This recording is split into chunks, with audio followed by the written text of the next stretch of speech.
Welcome back to the podcast from Responsible Raw Materials, where we explore the people and perspectives shaping what responsible raw materials really look like in practice. And when we say raw materials, we're not just talking about minerals and metals. We're talking about the resources that underpin society, from food and water to energy, agriculture, and the materials that make modern life possible. Today's episode is a fascinating one because it's really about challenging assumptions. I'm joined by Professor Caroline Tiddy from Adelaide University. And what I particularly enjoyed about this conversation is that Caroline has spent much of her career looking beyond the traditional boundaries of geoscience. Yes, she's a geochemist and mineral exploration researcher, but she's also become a passionate advocate for leadership, inclusion, and creating environments where people from different backgrounds feel they belong and can thrive. And interestingly, that journey started by challenging some of her own assumptions. Caroline began university convinced she was going to be a chemist. Then geology entered the picture almost by accident, leading her down a path through geochemistry, structural geology, tectonics, mineral exploration, and eventually into leadership roles at the forefront of Australian geoscience research. She also openly talks about some of the assumptions she held early in her career, including her belief that economic geology wasn't for her because she didn't want to be involved in what she saw as pillaging the world. Fast forward a few decades, and she now finds herself helping to shape not only the future of mineral exploration technologies, but also conversations around leadership, diversity, inclusion, and the culture of our profession. In this conversation, we explore both sides of that story. We talk about discovering geology, building a career in applied research, and navigating major changes within Australian universities. But we also discuss the human side of the industry. How do we create more inclusive environments? How do we bring people into difficult conversations rather than pushing them away? And how do we challenge our own assumptions about who belongs in geoscience and what leadership should look like? Finally, we look ahead. How can emerging technologies help reduce the footprint of resource extraction? How do we ensure that our industries continue to evolve? And what role will leadership, adaptability, and diversity of thought play in shaping the future? It's a thoughtful conversation about science, people, and the importance of remaining open to new perspectives. I hope you enjoy it. So I'm sitting on some grass with the amazing Caroline Tiddy. Now, Caroline, who are you and where are you from? So I'm Caroline, obviously. I'm from Adelaide in Australia. So I work with Adelaide University in the Future Industries Institute. And within the institute, I'm an academic lead, but that's probably a boring thing to tell you about. Or not boring, but it's not a geoscience thing to tell you about, but it's a leadership position within the university. And I also work within MinEx CRC, the Mineral Exploration Cooperative Research Centre. And within MinEx, I'm the Chief Scientific Officer. So let's start at the beginning. Is Adelaide where you grew up? No, I'm a country girl. Yeah, I grew up in a place called Wonthaggi, which is southeast of Melbourne by about 2 hours. So country origins, which has its challenges when you think about the pathway of somebody to then go to university or do anything like that. I was actually born in a place called Leongatha, which is about 30 kilometres north. And fun fact, if you look up Leongatha and the surrounding area of Korumburra from the news last year, it's the place where the mushroom murders happened. So my joke is that I was born in Leongatha and I'm going to feed you mushrooms. Because I don't know if you know the story about that. Yeah. Well, but why don't you fill us in? What is the story about the mushroom murders? So there was a woman who lived in Leongatha and she decided that she didn't like her family. So her husband and his parents and her parents kind of thing. And so she fed them a meal laced with death cap mushrooms that she had foraged from nearby Kurrambara. Um, her husband, or her ex-husband, sorry, it was, he happened to pull out of the lunch just beforehand, so he actually got away without being exposed to death caps. But the in-laws and her parents got really, really sick, and three of them died. And so there was this huge court case in Australia last year, and yeah, she got done for triple murder in the end. Yep, and attempted murder as well. Which is truly horrific, but perhaps a narrow escape for yourself. So Yeah, yeah. In some ways, well, yeah. So I mean, I hadn't lived in that area for, I mean, many, many years. I was born in Leongatha, but then kind of did my high schooling in Wonthaggi. Spent some time in northern Victoria, kind of in my early childhood, in a place called Shepparton, and then we actually spent a year in Brisbane, where my dad went to pastoral college. okay, Yep. And then we moved down to Wonthaggi, which is where my mum was from. yeah. And that's where, yeah, I finished my high schooling before then heading to Melbourne to go to university. And so, what did you study at Melbourne? So when I went to uni, I went to Monash University in Melbourne, and I went there thinking that I was going to be an industrial chemist, and that was very influenced by a high school teacher who was a chemist, or he was our chemistry teacher. And I just related to him really well. He was just such a good teacher, such a nice guy. And so I'd heard, well, in speaking to him, I'd heard that he was an industrial chemist before he became a teacher. And I thought, wow, I could do that. So yeah, went to university thinking I was going to be an industrial chemist. And when I went, you did a general Bachelor of Science, and you had to choose 4 subjects in your first year. And so I chose maths, physics, and chemistry, but then was a bit lost for my 4th subject. And so someone suggested doing geology. And so I did that, and then spent the rest of my undergraduate degree confused as to whether I wanted to do geology or chemistry. And in the end, combined the two. And now I'm doing geochemistry. That's a relief, isn't it? Yeah, it was. It took me a while, actually, to fall into that space and own, or that space kind of thing, and say, yeah, that's actually what I am now. Mhm. Because I ended up doing just so many different types of geology. After I finished my undergraduate, I did a master's and a PhD degree. And in my master's, I was doing lots and lots of structural geology and mapping, and some geochemistry. It was all whole rock geochemistry. And then in my PhD, I went into continued with the structural geology, but then I've dabbled in metamorphic petrology, which I'd never done before because I didn't even do it in undergraduate because I did the geology and chemistry. Okay. And then what else was in there? There was geochronology. But I always said through my undergraduate and sort of into the start of my postgraduate, I'm never going to do economic geology because I want to have nothing to do with pillaging the world. And where did that? I guess where did that come from? I don't know. Naivety, I think, actually, in that I didn't really understand what economic geology was about. And I didn't bother to find out. And I suppose if I had my time again, that doing a bachelor degree, I would think about doing the economic geology subjects.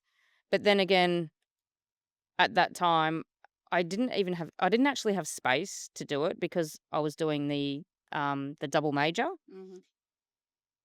So I don't know if I'd do it anyway, but it's something I wish I had been a little bit more open-minded to. But then at the same time, I also didn't do any metamorphic petrology in my undergrad. And when I was doing my PhD, there was a big component of metamorphic petrology, really enjoyed it, but I had to then teach myself everything. So there's pros and cons. Yeah, I mean, I can certainly identify with the not wanting to go into a certain industry or subject area. So I grew up in the northeast of Scotland. I did geology at the University of Glasgow, and I said, no, I don't want to go into oil and gas. Mm. And I think Yeah. actually probably for very similar reasons. But it was also, I don't know if it was because it was on my doorstep. I don't know. There was something very interesting kind of about that. But how did you then find the world of economic geology? Yeah, I reckon I remember the day that I found it, actually. So after I finished my PhD, I went and spent 2 years with the Geological Survey of Western Australia as a regional mapping geologist.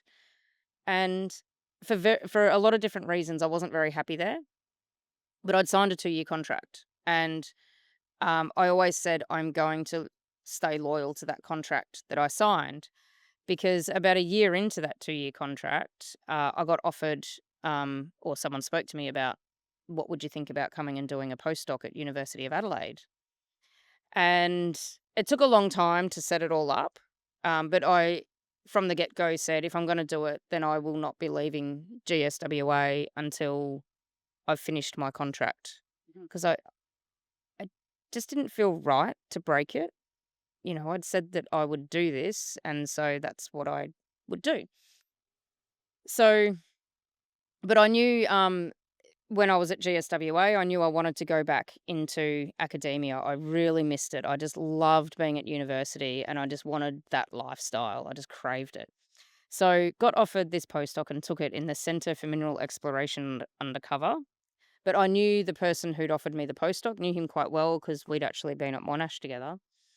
And after about a year of doing that postdoc, and I was doing things that were similar to what I was doing in my PhD, which was very, large scale tectonics, looking at tectonic architectures in the sense of, could these potentially be favorable for mineral system development? But the mineral system development was very light on. So it was more about understanding the metamorphic history, or the structure of a region, and that sort of thing. And I remember sitting in a pub one day with a beer in my hand, and I can picture the pub right now. And I looked around me and I thought, wow, if someone came up to me and said, "So what do you do?" I'd be able to tell them, but I'd bore the hell out of them. Like, they'd just kind of go, "Oh," and walk away. And so, sort of sitting there with my beer, and I went, "Oh, is that how I want to spend the rest of my life as a geoscientist?" And it just dawned on me that that was just a really rubbish idea. So, I then decided to go into more applied research, rather than the very esoteric, I'm the only one who really cares. And from that day forward, and I was already in this Centre for Mineral Exploration undercover, from that day forward, I made a point of really trying to find the applied aspect of my research, and then over time just evolved so that the research I was doing was much more industry relevant, and not just relevant to me. So by this point in time, so you're now in Adelaide. Did you leave Adelaide, or is that a case where you then really drove your career within the university there? It was a funny place to be when I was at University of Adelaide. So I was on a research intensive position to begin with, and then, but I was always on short term contracts, and I still am, actually. And so, in order to actually still get a contract at University of Adelaide, it ended up being that I needed to get into some teaching. And so I ended up in a, it was, it was fantastic at the time, but I ended up in a position where I was teaching and coordinating a whole course called Geology for Engineers, which was a first year degree, and it was obviously for engineers. So it was really good in terms of cutting my teeth when it came to teaching and learning how to teach at a university level. But after 5 years, I had already realized that, I could go on teaching this course forever, but it's not actually doing much for me Mhm. because they were engineering students. So, 10% of them would really enjoy the course and be very interested. 70% were there because they needed to be, and they kind of amused me in terms of just, all right, we're going to do all the content, but, this is all we're doing in terms of geology. And 20% just didn't care at all.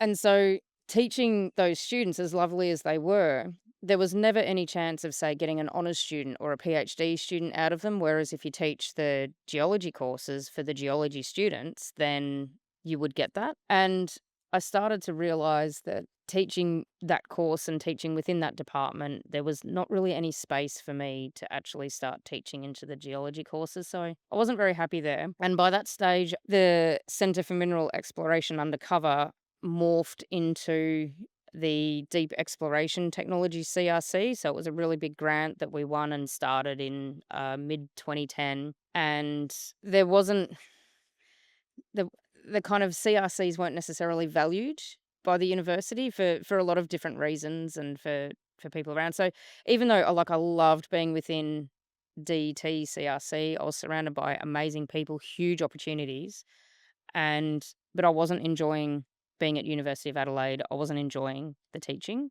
And so when an opportunity came up to move to University of South Australia, then I did that because it was just a completely different environment to work in.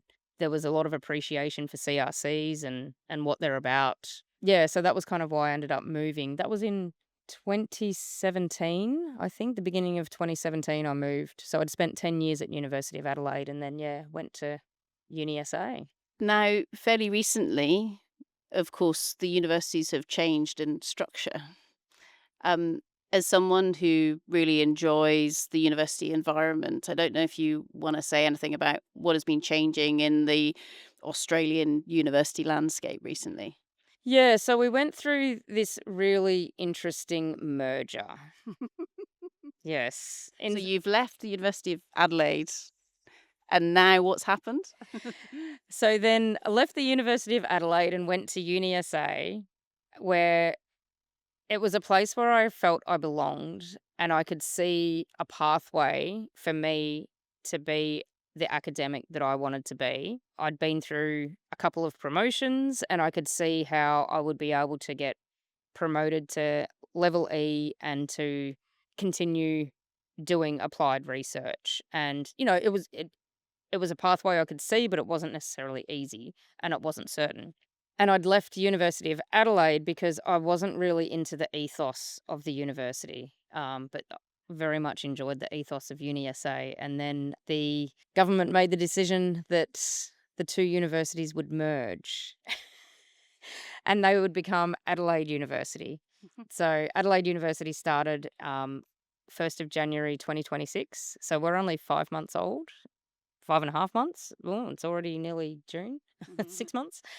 Yeah, so that was quite a ride to be part of something that was combining two of the biggest universities in South Australia. So there's three unis in South Australia, and three big universities in South Australia, and merging the two of them. It's been an interesting experience to be part of. I was really not keen on it, along with 6,000 other people, let alone the students. But it's one of those things where this is being done to me Mm. and along with everybody else.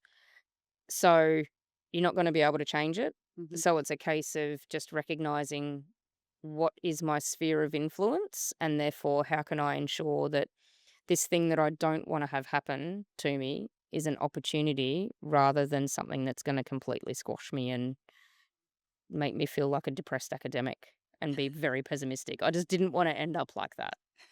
Yeah. Well, I like the fact that you're saying I didn't want to end up like that, and you've got a track record of fixing things, shall we say, or changing direction, so that there are opportunities that can be gathered. And I guess exploring that a bit. So we first met properly at a conference a couple of years ago, and I think one of the things that sparked conversation between us was that, yeah, we love the geoscience, we love the rocks, and we have huge respect for everybody who really revels in that area, but we also enjoy other things as well. Yeah, definitely. So, and I think in terms of enjoying other things, like I'm curious about anything I think that comes my way. And this is where, like, being involved so much with applied research and involved so much with industry and starting to realize that it's not just the technical things that matter. Um, there's the non-technical, the when it and it's not just within industry, it's within people as well. And so, within people, you'll be thinking about the soft skills that matter, and um, and inclusion has become something that is a very big part of what I do, or equity, diversity, and inclusion, and really trying to make sure that we're creating safe spaces for everybody. And then within industry, starting to realize that it's not just about being smart about the way we get metals out of the ground or that we try and find them. It's also about being really considerate when you do it. And so that's where this building understanding of social acceptance and communities, future workforce, all of those type of things that are not technical science, but that are just as important, if not more important, has really started to be something that I've been paying a lot more attention to, and really trying to understand. And so in the research that I do now, and in the way and in the management of research that I do now, I really try and make sure that we consider all of those aspects, not just the technical now. And it can be challenging at times because people don't necessarily feel the same way. They don't necessarily feel as though it's important to consider the social justice and equity, diversity, and inclusion, and thinking about education and fair education as well. People don't necessarily appreciate all of those things. So it's in being curious and wanting to expand beyond the technical. It's I've sort of tried to use it as something where I'm trying to bring something different to the table that Mhm. others might not bring. And how do other people react to you when you bring all those different aspects? That's a good question, actually. They often quite positive, but yeah, there's a big but. I think that it can be really easy. Let's say, especially when it comes to equity, diversity, and inclusion. So I've done a research project with colleagues who are in the business school. So they're very different from me. They're very different. The way that they think, their lived experience is very, very different from mine. So we've put together a big research project where we were looking at the barriers and enablers of women to reach leadership levels within the geosciences.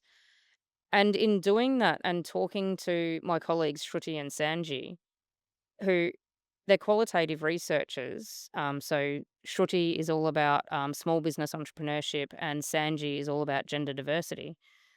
But they've just taught me so much, Mhm. just an unbelievable amount in terms of how you might consider talking about equity, diversity, and inclusion with somebody, but doing it in a way that is not preaching, trying to pull people along for the ride rather than push them into it, and being patient and just letting people take the time to think, and at the same time taking the time to think yourself, because I'm not perfect and I'm never going to be, but you can at least try and advocate for something that you feel passionate about, but you've got to be so careful how to do it. So when I bring that to the table, I try and do it in as soft a manner as possible and in a way of influence rather than a way of being demanding. Mm. So it's why do you think it's so surprising to people who are trained as geoscientists that there are these other worlds out there? I think a lot of it comes back to when when we do get that training, it's never in the conversation. W- When I went through my undergrad, my two postgraduate degrees, I never did anything that looked at how the activities of geoscientists could impact on communities, how it could impact on people as individuals. We never, and that was maybe one of the reasons that I didn't want to get involved in economic geology, was because we didn't have those conversations. I didn't see the positive or the negative. So that's the naivety that came out with it. Yeah. So, given the fact that the majority of exploration mining companies are run by people who have had the same kind of base training as we have, so they're geoscientists or they're engineers, and so if we're being very sweeping with our statements, they're perhaps equally as surprised Mm. by some of these areas that you've just articulated. Do you think there's something that can be shared or learnt or explored more from a company or an industry perspective? Well, it's interesting, like, even sitting here at this conference and talking to people after we ran a equity, diversity, inclusion oriented session the other day. Sometimes when I speak to people who are my age or a bit older about equity, diversity, inclusion, I'm biased and I expect pushback from some people. And I'm very I noticed even just this week I caught myself. I was way too quick to judge. Mm. And I remember talking to one person in particular. So during this session, we were talking about career metaphors and how we can use those to understand how people perceive their own career, and whether within those metaphors there might be challenges or barriers or enablers that can be identified that could be either broken down, removed, or in the case of enablers, enhanced. And when I was going around, and because I was running the session, and when I was going around to the different groups, I remember going up to one group and saying to somebody, "So, what was your metaphor? Would you like to share?" And this person is a man, and he would be maybe 10 years my senior, um, and in industry. And the way that he responded to the question was, I thought, oh, wow, like I felt like there was pushback, and that he was just like, oh, here we go, like just another one of these inclusion things, and almost only there because he didn't realize what he was meant to be, what this session was going to be about. And so then he was just being polite and amusing me by staying. And I kind of walked away from that going, oh no, like we've got one of those. I then the next night had a chat with this person, and the reason that he might have come across as not engaging much is because he was thinking, and he was so engaged. And we had this massive long conversation about metaphors and how they could be, how they, the exercise that we were doing was very much looking in the past. But is there a way you could actually do it differently, where you might look into the future and you would actually, instead of asking people to reflect on the past and identifying barriers and enablers that way, ask people where they want to be? What is their definition of success? What do they think is achievement? And therefore, and then identify what are the barriers and enablers of getting that person to that point, and be forward thinking instead. And I just stood there and thought to myself, you idiot, you just wow, just unconsciously had judged this person so much. And yeah, so I those kind of things, they happen. I try not to judge people all the time. But that kind of people coming out with this just surprising interpretations, thoughts, considerations, understanding, or curiosity, I'm constantly surprised at how open and receptive people actually are when it comes to talking about ensuring that geoscience is more inclusive. Yeah. Yeah. I have to be careful about what I say a bit in some ways. Because I think the stronger pushback that I've gotten is actually from women. Mhm. And the way that I've seen some women navigate the issue has actually been, in my opinion, my judgment, quite destructive. And what it's done is isolate the white, 6 foot tall, balding male who is the stereotypical geoscientist. It's isolated those people to the point where they feel as though they don't have a voice. And they have come to me and expressed that. And in my opinion, their voice of that stereotypical male is a very, very powerful voice. Because if you can get those people to be advocating for equity, diversity, and inclusion, then the stereotype becomes one that means that inclusion is what we need, Mhm. and what geoscience needs. So we don't want to isolate those people.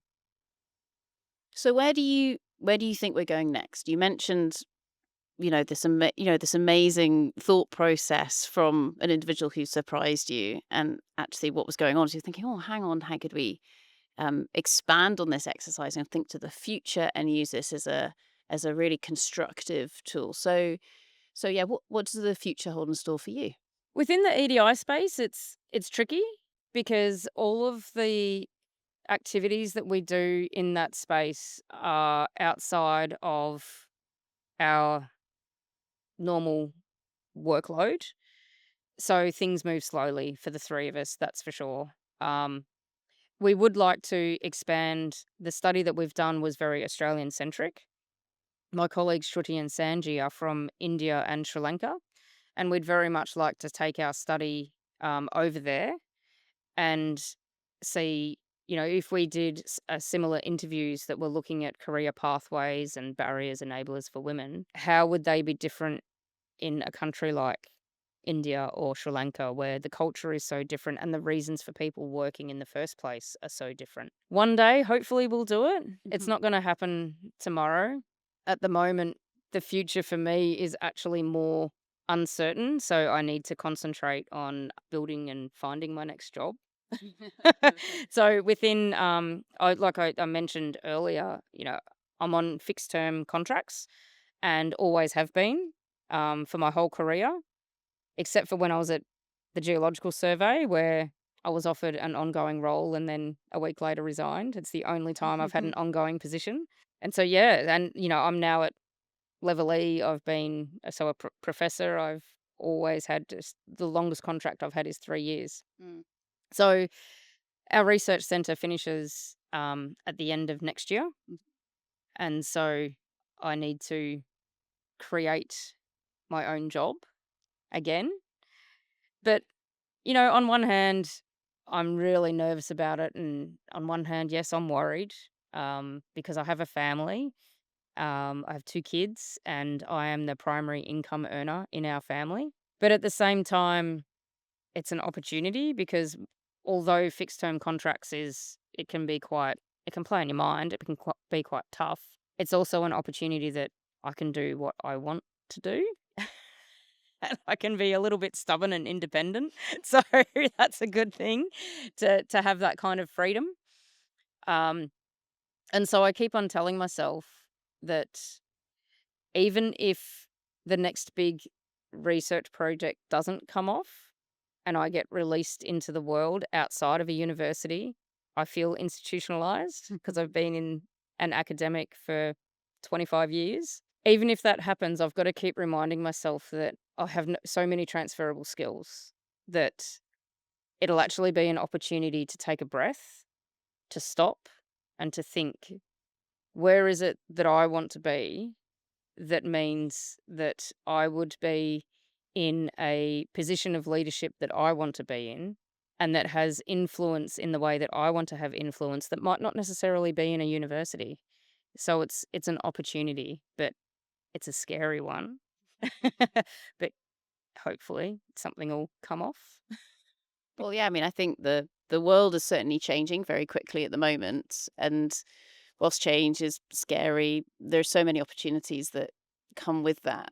So, I guess just to finish on, when we think about raw materials, so be they minerals, metals, but then also stuff we grow, for example, if you think back over all of this amazing experience that you've got, and then also all those surprises in a way that you've had, where do you see those raw materials sectors going at the moment?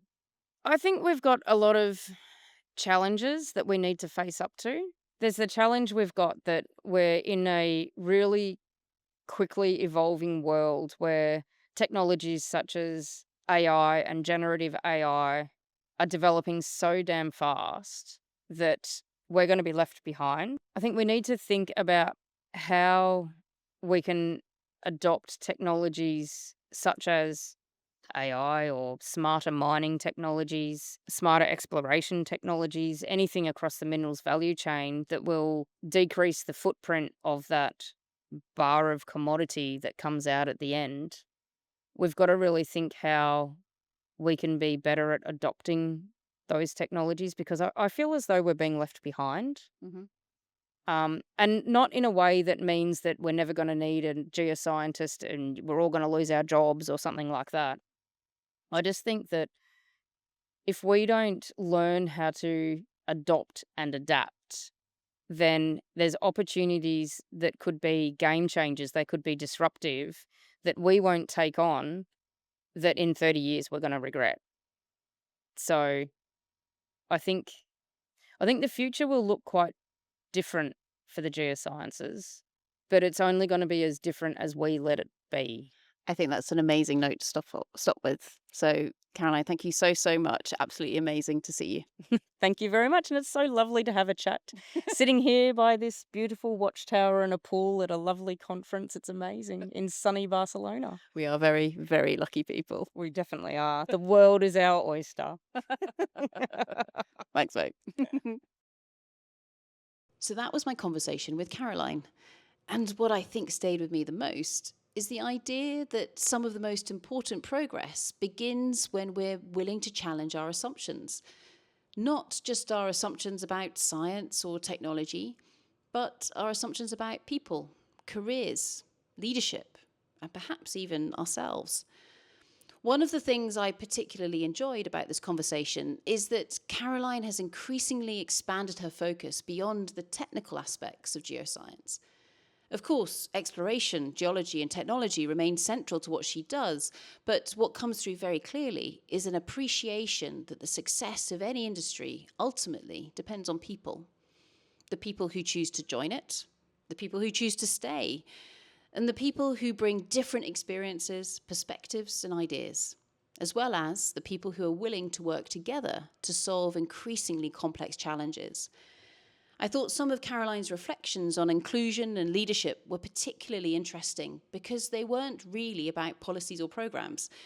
They were about people, about listening carefully, about recognizing that different people experience the same environment in different ways, and perhaps most importantly, about being willing to challenge your own assumptions. In fact, one of my favorite moments in the conversation was when Caroline described initially misreading somebody's reaction during a workshop, only to later realize that they had been deeply engaged with the discussion all along. It's such a simple story, but it's also a very human one. We've probably all done it. Assumed we knew what somebody was thinking, assumed we understood their perspective, and then discovered there was much more going on beneath the surface. The conversation touched on a wide variety of aspects that are facing enormous change right now. Artificial intelligence, new exploration technologies, smarter and more efficient ways of finding and producing the resources society needs, and growing expectations around environmental performance, social responsibility, and the role industries play in society. But what I found interesting is that Caroline doesn't see these as separate conversations. Technology, leadership, culture, inclusion, innovation, they're all connected, because ultimately it will be people who decide how these technologies are adopted, how organisations evolve, and how the sector responds to the challenges ahead. For me, this conversation is ultimately about challenging assumptions, not in a confrontational sense, more in the sense of remaining open to the possibility that we don't always have the full picture, that industries can change and that people can surprise us, and that our own views can evolve over time. After all, Caroline began her career convinced that economic geology wasn't for her. Today, she's helping shape the future of mineral exploration in Australia and around the world. And that's quite a journey. And it's a powerful reminder that some of the most interesting opportunities often appear when we least expect them. And that, ultimately, is what Responsible Raw Materials is all about. Thanks for listening, and I'll see you in the next episode. Responsible Raw Materials brings together voices from across industry, academia, government, civil society and beyond to explore shared challenges and opportunities regarding those raw materials we so often need at the beginning of our supply chains. If you enjoyed this conversation with Caroline and would like to hear more, please feel free to go to www.responsiblerawmaterials.com to hear and see more of her thoughts shared through our annual and free-to-access global conferences.